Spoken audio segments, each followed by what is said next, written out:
Le matin du 1er avril, vétérinaires, auxiliaires vétérinaires et autres employés de la clinique Oignon Rivet Animal Hospital arrivaient devant l'établissement et s'apprêtaient à commencer leur journée de travail.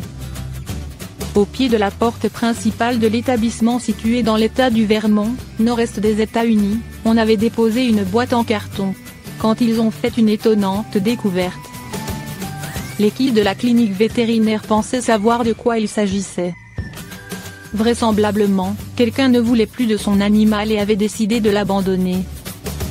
Leur crainte semblait se confirmer quand, en s'approchant du carton, ils ont vu qu'il était percé de plusieurs trous. Pire encore, un message écrit sur une feuille de papier scotché à la boîte révélait ce qui s'y trouvait: ces lapins ont besoin de maison, désolé.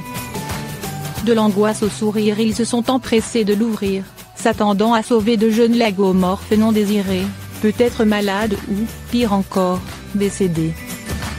À l'intérieur, ils ont effectivement trouvé des lapins, mais en chocolat. En quelques secondes, ils sont passés de l'angoisse au rire. Ils avaient sous les yeux tout un assortiment de confiseries en forme de lapin. Des chocolats et des bonbons notamment. Une agréable surprise et une attention anonyme que l'équipe de l'Oignon Rivet Animal Hospital ont apprécié à leur juste valeur. Cela fait ressortir enfant qui est en vous. En ce 1er avril et à l'approche de Pâques. C'était adorable, a confié l'une des membres du personnel de la clinique vétérinaire Dodo. Luna, âgée de 3 ans, est connue pour son tempérament vif et jovial. Et comme de nombreux autres chiens, elle aboie si la sonnette retentit. Mais récemment, l'animal a réagi de manière excessive lorsqu'un livreur de pizza est arrivé à la maison. Nous avions déménagé et j'étais préoccupé par le panneau de verre situé en bas de la porte d'entrée. Mais je n'avais pas eu la chance de le faire remplacer pendant le confinement, a expliqué sa propriétaire à Metro.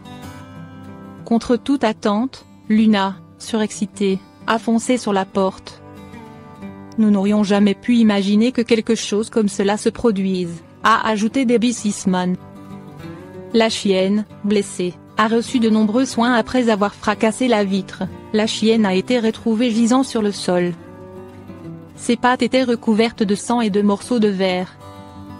Le livreur, témoin direct de cette scène insolite, a été autant choqué que les membres du foyer. Ces derniers ont essayé de retirer les débris par leurs propres moyens, mais sa fourrure a empêché de voir l'étendue des dégâts sur son corps. Debbie Sisman a donc transporté son animal de compagnie à la clinique vétérinaire Venno, située à Melampstead. L'équipe de soigneurs a désinfecté et recousu les plaies. Luna a également reçu un antidouleur, ainsi que des antibiotiques. Heureusement, aucune commotion cérébrale n'a été détectée. La chienne est rentrée à la maison le jour même et n'a pas perdu sa jovialité. Pour éviter qu'un tel événement se reproduise, ses propriétaires ont décidé de rénover la maison et de remplacer les portes.